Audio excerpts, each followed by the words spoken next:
Hi, so I'm back at the easel, and this session today is going to be the second pass of my painting. Pickles, as you can hear, is talking to you as well, cheering me on for this one. But this will be the second pass of the painting, then I will start talking about what the final version would be. This is going to be an interesting session because, as you can see, the light has changed. I'm at a different time of day. I think there was some overcast when I was doing this before, so again, it would make the shadows a little more dramatic. Today, they're going to be a little less dramatic. I feel like, as you can see behind me, some of those pinkish warm tones are being brought out of the drapery, things like that. So a few things that I want to touch upon. Really, this is a warm-up, so these still lives I treat as warm-ups, and they're kind of a vehicle for color, dialogue, and composition. It's not really, the nice thing about objects sometimes is that they don't go anywhere. It's not moving, it's still, right? So what you can use it as is problem solving.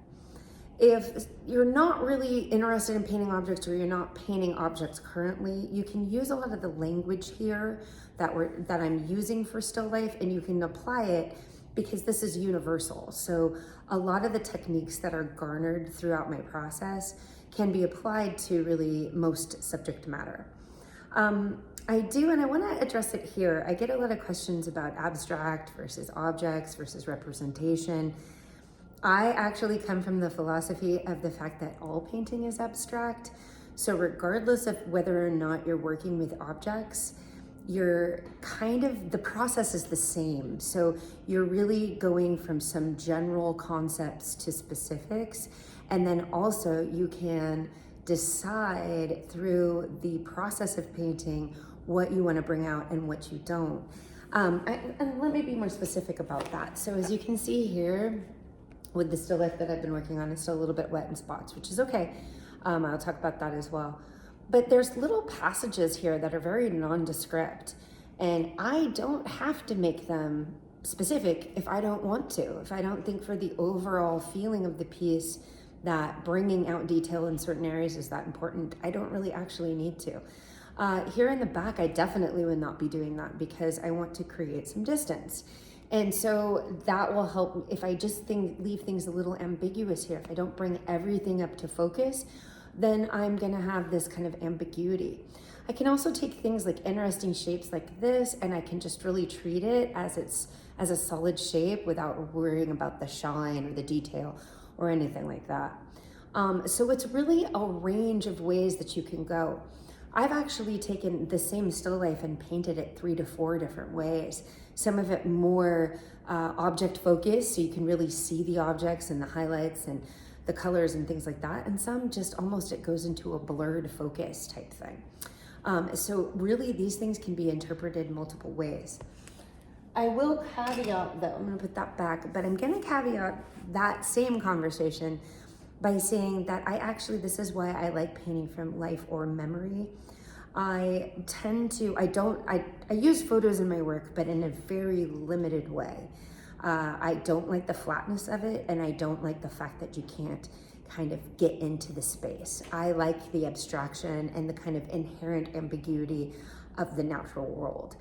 So to me, even though these are objects on a table, it's kind of a landscape too, or it's anything. It's just a situation. I'm existing in it, and therefore I enjoy painting in that manner. Again, a lot of my work I do actually paint from memory as well, or drawings. And as we go through the course, I'm going to show you where that comes into play. One of the biggest leaps that I had in my own work was getting away from subject matter at all. And it started with abstraction, and then it moved into me remembering objects and how they felt. And then so I brought representation back, but a lot of the representation, if you look ever at my portfolio, a lot of that representation is coming from my memory. And so I love accessing that. I just love the feeling. It's like it's almost for me a memory of being in a place. I like the looseness also too when I work from objects, the fact that it kind of can go a lot of different directions.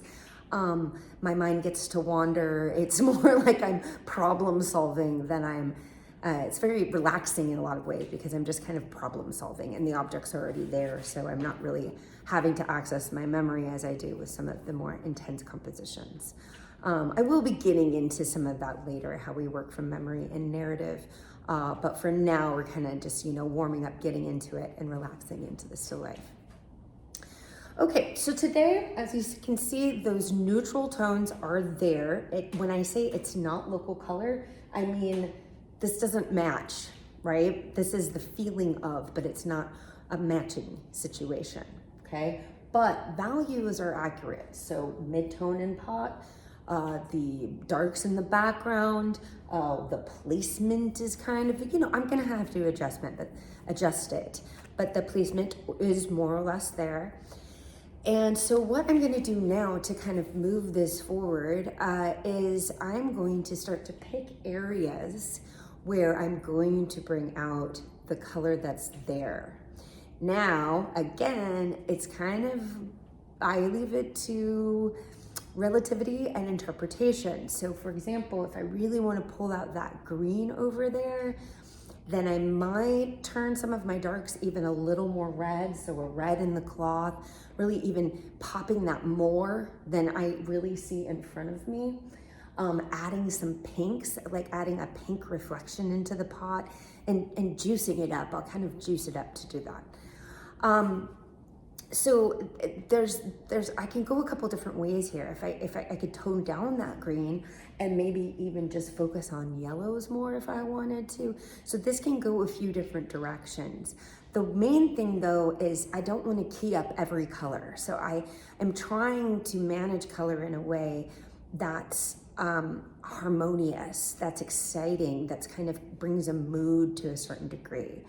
It's again, I always call it like a seasoned soup. You don't want to throw all the seasoning in there all at once. You don't want to taste all the flavors all the time, So you kind of want to say, I really like that one accent. That's really nice, Or if you're listening to a symphony and you just hear that really beautiful flute come over the top or something like that. That's really what you're looking for. And again, it can apply too to things that are not object related. So how are we looking at a shape or a color in your piece? How does it really draw your eye in? Okay. So like I said, when I started this, I was thinking a lot about the yellows of those flowers. Again, mood's changing a little bit today, and I have a really open field right here. So I might actually just kind of just bring out that green, okay? I'm going to pause this video for a moment, and when I come back, I am going to show you how I'm going to enhance my palette. So remember, it was a limited palette, and I'm going to show you from, again, the suggested colors that I've given to you in the syllabus, what I'm going to be adding to this so I get the brighter colors in the still life. So what am I going to add to make the colors really pop? Well, actually, it's only a couple colors, but I want to tell you the logic behind it. And you're gonna see the minute that they're there, it's gonna just change the entire, it's gonna go from this really, neutral feeling to the piece to just pop, right? First one, Viridian. Okay, so again, this is in your kit, your syllabus, Phthalo or Viridian. It's a very rich green. I'm gonna kind of hold it up to the camera here, kind of go close, there we go. But as you can see, it kind of has a cool temperature. And the reason I'm kind of going from this angle right now is just so we don't have to switch camera views so many times. And again, after I'm done with this, kind of holding up here, I'm gonna switch it and then time lapse so you can watch me paint. You should kind of get the information that way. So that's that Viridian. It's kind of cool, it's bright, it's very rich. So a little bit goes a long way. The next one is this beautiful Venetian red. Again, I'm gonna kind of hold it up. As you can see, it has this really nice earth tone to it. It is burnt sienna, but it's a better burnt sienna. So it's not burnt sienna, it's Venetian red, but 100% when it comes to the earth tone reds, it is the red that I prefer. Now, the reason that I'm using that one over burnt sienna, or say alizarin crimson, burnt sienna, again, I like it better than burnt sienna because it's richer and it goes farther. A little bit goes a long way with Venetian. But the reason that I'm going earth red, cool green is because that warm red will really go against that cool green. It will really create some space. Okay, so I won't get heavy into, we're definitely not doing color charts in this course, but I do recommend that you get yourself some sort of, depending on what paints that you buy, that you get the color chart that goes with the brand. They have them at the store. They sit close to the paint area. In another video, if anybody's interested, I will bring them out. So you can see that the little color charts and breaking down the paints by each manufacturer. The reason this is important is because the warm and cool contrast allows you to create depth. And again, it doesn't matter if you're working with objects or you're working abstractly, you want the push and pull of color. You really want that, right? So for the space, creating space, so your paintings don't seem flat. So really, honestly, just for now, that little bit of Venetian red and adding that really bright Viridian will just push the color in my paintings, okay? When I'm done with this pass, if I feel like I need one more, just something else brighter or poppier, I'll go from there. But I always like to build it kind of slow. I like to see how little color I can use before I start bringing out the big guns, right? So this again is one way that I paint. Another way I paint is with a lot of just colors saturated, like sitting out there, some of your brights, your magentas, your purples, right? But I like to be able to be in control of both. So I like to have that almost like, again, like a symphony, those slow oboe tones. And then sometimes I just really like to have that kind of poppy, fun, bright, okay? And I like to be able to, you know, be in charge of all of them, just not have the palette become an accident at the end, you know, something that I really felt like I had a command over.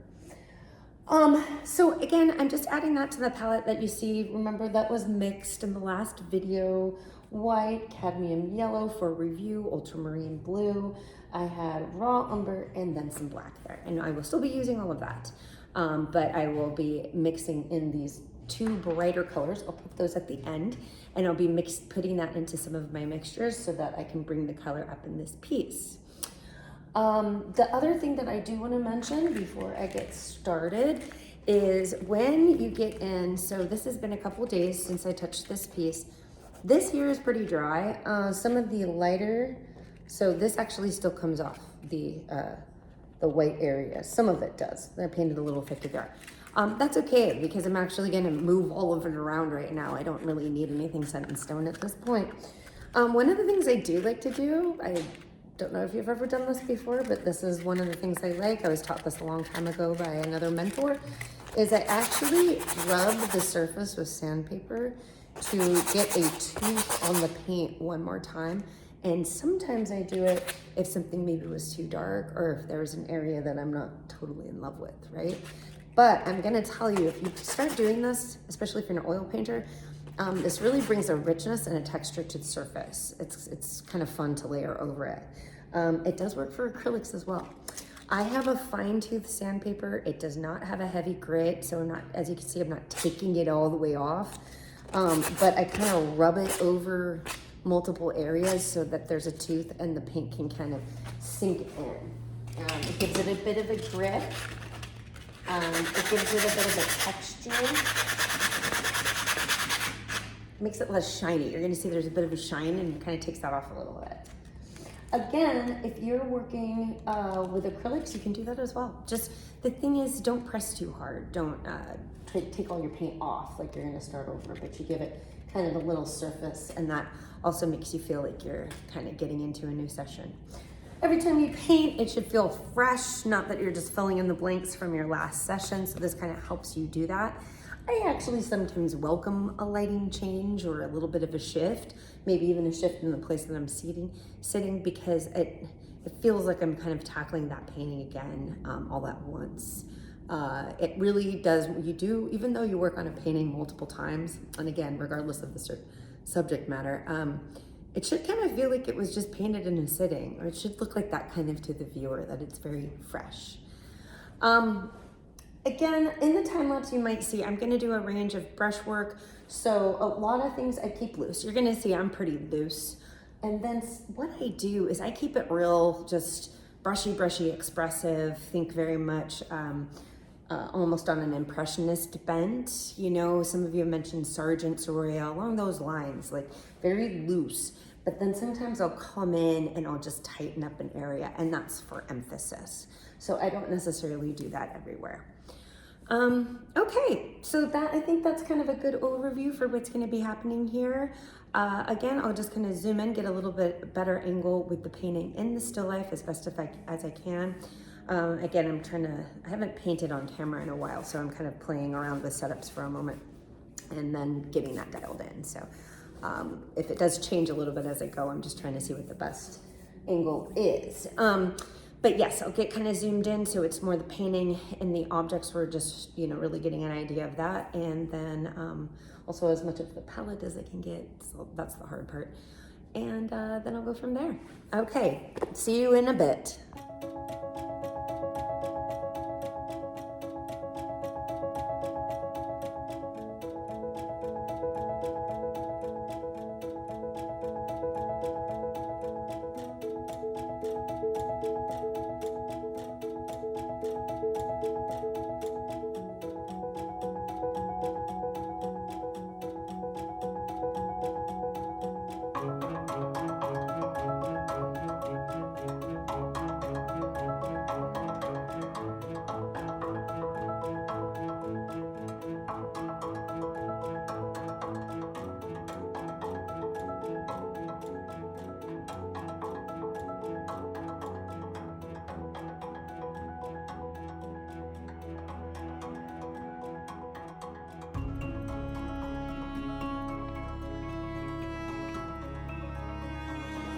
To slow this down for a second and just point out some of the things that I've been doing.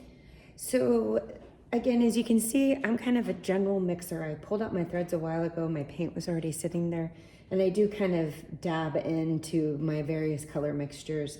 When this gets a little crazy, I just kind of clean it up and reset.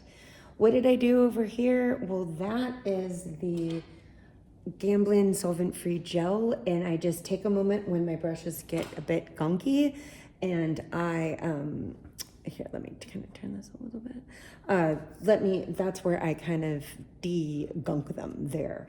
I pick a brush for all of my different color mixtures. I don't clean as I go. I kind of, as you can see, I really put that paint on. So again, that's one of the reasons I don't use that much medium, because the paint is greasy and kind of helps me move it around. This is oil paint. I'm going to do some demos through the course that are acrylic, and I'll talk about the differences there when I do that. So again, for those who are acrylic painters, don't worry, I will do some painting in acrylic as well. Okay, so what am I doing here? You saw that I had to redraw some of this. I did, because I moved a little bit. Again, I'm going to try to keep going with that time lapse on so that I don't lose my light too much. But I did have to redraw, which is sometimes nice because it opens up the painting. I'm going to talk about foliage for a second, and again, I'm going to do this slow. So why do I not outline all the different leaves? Well, I'm going to tell you why. Because it kind of tends to flatten and make it harsh. Again, this comes back to if we're working representationally or abstractly. It is good to kind of look into the holes of the space and see it as not just the edges, but what's going on in various points. So when I look at that there, sorry, my face is close to the camera, but when I look at this there, I try to pinpoint it where it is in my composition without relying on outlines. This is where I said all painting is abstract, because I'm really just kind of poking into space. What's the mixture here? Well, I have Viridian, and then I've used some of my Venetian red. Red cancels out green, okay, and makes it a little more dull. So that's helping me get a gray green without being overly neutral. I hope you can see as I'm moving through, I'm really just building subtly. I'm trying not to get rid of too much of the gray undertone. Down here, for example, if I'm painting too thickly over my underpainting, I tend to wipe it away a little bit. This, actually, if you look at this, this is in real life, kind of a yellowish stripe here that's going on with the drape. But see how it gets this pinky look to it in the video? So I bring it pinky. and, you know, on the pink side, and that will contrast if I wanted to bring up some of the yellow here, or, you know, again, contrasting the green. Okay, so this is, although I'm looking at it, it's kind of an exaggeration. This drape is technically not pinkish, but it's the way that the light is hitting it that's making a difference. And sometimes I do try to jump around and see where I see another highlight. Like, for example, there's a little pinky one right here in the teapot, noticing that as I'm talking to you. And I don't want to not put that in. The teapot's got some little complicated reflections, and I'm going to save those for a bit. I want to see, I always, for those who are maybe working with objects, or if it's a little more representational, I bring up the front first. And really, that probably I'm going to focus on any accents or details probably around here. I'm going to focus on that. Okay, so as you can see in the shadows of this green object, that's Viridian and red. That's how I do a green shadow. And again, you might have different colors going on. You probably do, but I like to talk about mixtures just in case. The one color that's going to be the most saturated has no neutral tone in it. And I hope you can see I'm pulling up my cadmium, I'm messy today, so I'm mixing with my brush. That's always not the best go-to. You should mix with your palette knife because it gets dirty. But I'm doing cadmium yellow, and as you can see, with just a little bit of Viridian, that's it. That's kind of it. Now I might need to put a tiny baby bit of the Venetian in there. I feel like it's got some of that in there. I used my palette knife for it because Venetian is strong. So again, I'm not going to worry about the individual leaves yet. I'm trying to block large areas. Okay, so I'm trying to get my color right first, and then I'm trying to block large areas. Again, color is relative. So whatever I decide here is going to help with what's going here and what's going here, and so on and so forth. The more green this gets, look, the more pinky this looks. And so they're all the colors are pushing each other at all times. Okay, so that's a little talk break there. I'm going to keep going with the time lapse or the sped up painting.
So this feels like a great stopping point. The light has kind of changed. My palette is messier than it once was.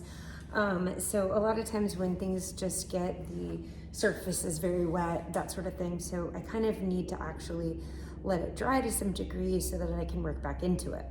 When I did start on this painting, there were certain parts that were a little bit wet, but also parts that were moderately dry or kind of sticky. That's sometimes the best conditions that you want for painting.